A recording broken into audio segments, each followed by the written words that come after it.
going to take off and run. Mendoza weaves his way first and goal, diving toward the end zone. Touchdown!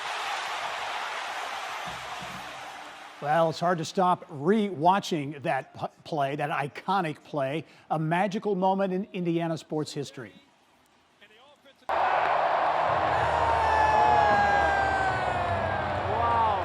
It's a movie. It's magical. You couldn't write the script in 100 years.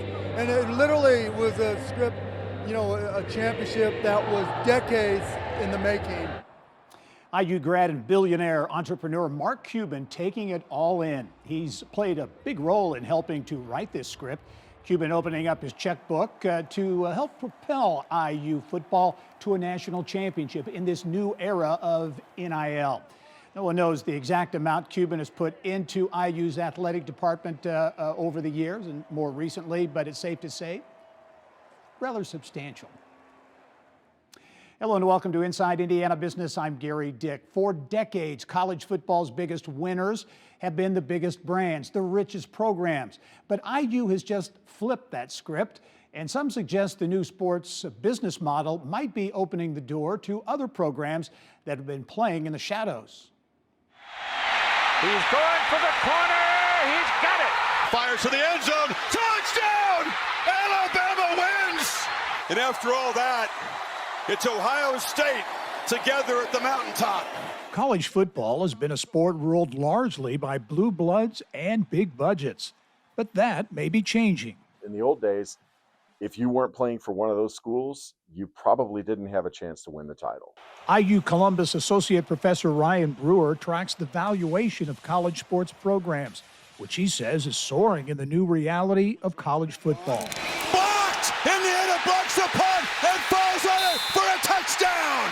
He estimates the value of the IU football program is up more than 70% this year to $650 million and rising.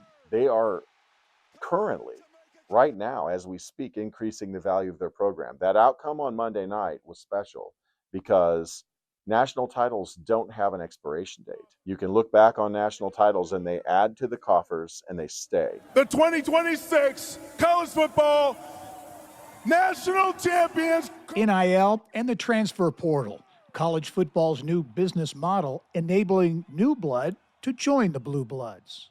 Vanderbilt's also a story this year. They won 10 games, which is highly unusual. Those two programs, Indiana and Vanderbilt, certainly not in the question of who's going to win the national title prior to NIL money. So that has opened up the doors really for all the Power Four schools, any one of which, if they play their cards right with the right people, the right coaches, and the right system, they're going to have the possibility of attracting NIL money and having the ability to create a roster that's competitive. Weaves his way first and goal, diving toward the end zone. Touchdown! Who really controls the NIL economy? Is it the schools? Is it the collectives, the boosters, as you mentioned, or the athletes? Who's in charge here?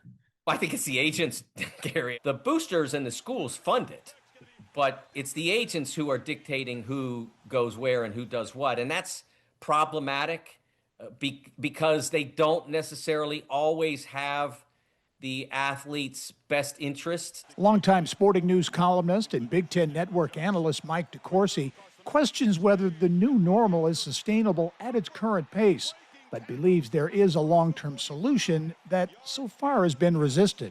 I think by 10 years there will be a collective bargaining agreement. I don't think they can resist it for that long. Therefore, there will be more stability in terms of program, in terms of athletes remaining with their program. There will be a one-time transfer exception, I believe, for forevermore. Transfer once, we can live with that. Transfer twice, and you're going to have to pay some penalty, whether it's financial or a year of in residence.